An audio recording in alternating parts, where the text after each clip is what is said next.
What is going on YouTube? It's your boy Willie Westside here, bringing you back with another video. Today we are hopping into Extreme AGL. As you can see, I am wearing blue in honor of this, and if I'm being honest with you, this one isn't great. I am very curious to see if Extreme AGL Super Battle Road can actually be beaten. I'm not entirely convinced it can. I think if it's able to be beaten, you're going to need almost a full rainbow team. The team just does not link well together. They don't have default crit, so they can't make up for their lack of damage. Their tanks are sort of tanky and can deal back a little bit of damage. They've got some pretty good damage dealers, but not anything top tier. It just doesn't quite mesh correctly, and I'll show you what I'm talking about here in a sec. So we'll go ahead and hop in. And this is the pool of units you'll bring. Now, as you can see, it's a lot smaller than we're used to, with the exception of Extreme STR had a pretty small group, but the group they had were all pretty decent. This one isn't. In fact, if you look, this is a rebirth of a base SR. This is a rebirth of a base SR. This is a rebirth of a base SR. And this is a rebirth of a Baba Shop unit. That's not great. So we know by default we're going to bring Super Android 17. He's the lead. He's actually a pretty good unit. He's not great. As much as I love Super 17, he's a worse version of Super Saiyan 4 Vegeta. They do the same thing. They're a defensive tank that can also deal back a good bit of damage. Android 17 is able to mitigate damage, reducing 40% of incoming. Super Saiyan 4 Vegeta gets that 120% defensive boost. Depending on the situation, one is better than the other. Realistically, they're about on par defensively. The problem is Super 17 takes so long to get his attack boost up that in most events he underperforms compared to Vegeta, and in fact his links are worse, especially when you consider his damage output, all that kind of stuff. He's just a worse overall version. Now, it's not going to take much if you put him in that first slot of Super Battle Road to get him up to his full damage potential really quick, pretty much off the bat.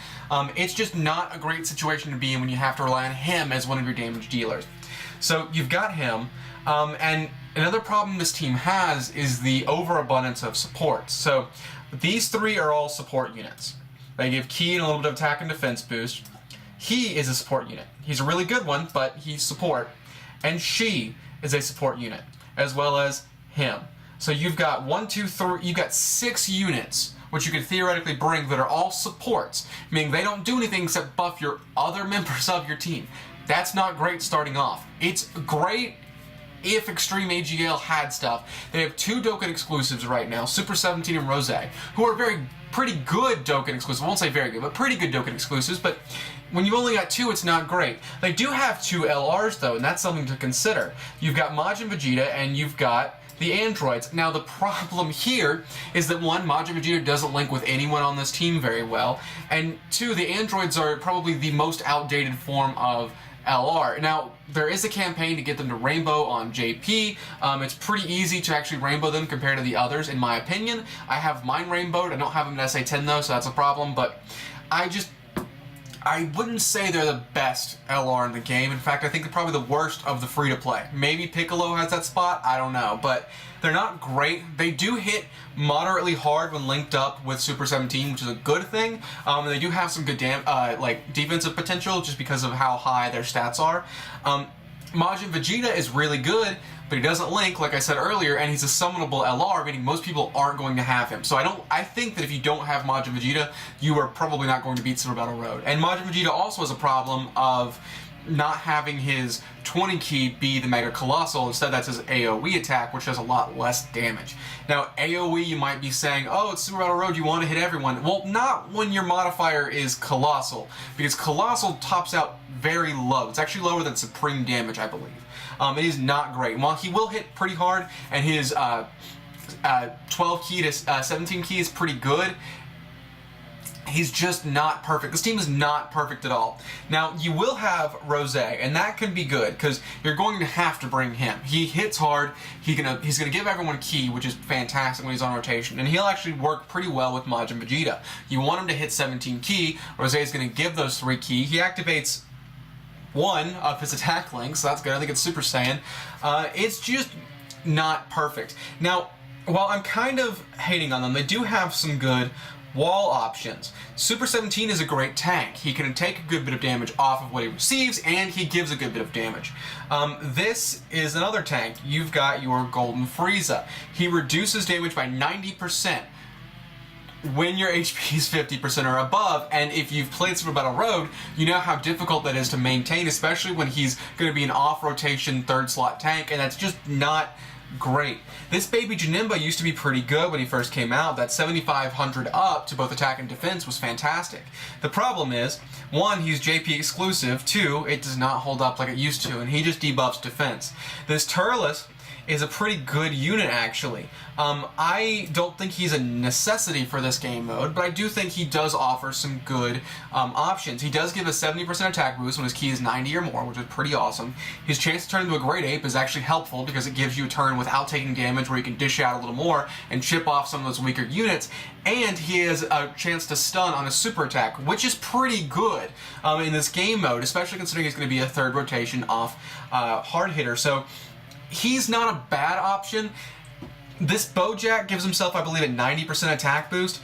That's not great. For a hard hitter, a 90% is just not perfect. He does have a semi-farmable super attack, which is good, but the Strength Bojack is never featured on any banners, and he's probably kind of difficult to get, and the medals to awaken him to SSR are annoying to grind. His event is never around. I would not bring him. This Baba Shop cooler, for the same reason, just not great. You can, with the SR coolers, raise a super attack, so that's kind of something, but he's just not perfect. I wouldn't recommend him. And so now you see the problem of, who do you bring? Well, you're going to have to bring him, you're going to have to bring him, and you're going to have to bring both of these, I'd imagine. But you've not got a great rest of your team. You could theoretically bring these top 6 right here. They might do you best. I might switch out Turles with General Rildo, but even then, it's not perfect. It's just not a team that's really cohesive. Darkness Toa is probably one of the best support units. I'd really recommend bringing her, but it's just not great overall. She barely links with anyone. In fact, if you bring her, she's not really going to link with anyone. She's going to give a good key and attack and defensive boost, but herself, she's not perfect. When your HP is low, she does boost your allies pretty good, but you don't have a lot of great hard hitters on the team anyway, so Extreme AGL falls in the problem of not having anyone great. It's got some good units. It's got some really solid units, but it doesn't have anyone that's really fantastic like other teams do. And when we go through the heroes teams, you're going to see some of the best units in the game on every single team. The villain teams don't have that luxury. Some of them do, some of them don't, but the majority, I believe, don't. I think the best villain teams for Super Battle Road are going to be STR and Physical. Those are some of the best teams, and I can't wait to cover Physical because that's my favorite type in the game. I just very much don't see you having success and making headway with Extreme AGL, which sucks because I'm an Extreme AGL main, or at least I was before categories hit global. Now I'm fusions all the way, and I've got a few super ent types, so I kind of main them. But I made this as a love letter to Extreme AGL, but overall, guys, I would steer clear. I would find something else. If you don't have any other category leader, I'm sorry, but I just don't think you're going to be able to make it until we get something good for Extreme AGL in the future. There's a possibility whenever Jiren comes out as a card, they put him as Extreme AGL. I know people want him to be the super type, but if it's Extreme, they could make Jiren Extreme, and Extreme AGL needs somebody. So, with that said, guys, I hope you did enjoy today's video. I hope it was helpful. I'm sorry that I kind of hated on one of my favorite teams in the game, but it's just not as good as it could be. So, to end on kind of a positive note, guys, I had a really fun time making this. If this is helpful, if you did learn something, please let me know in the comments down below or on the Reddit. But like we always say here, guys, I hope to see you around sometime.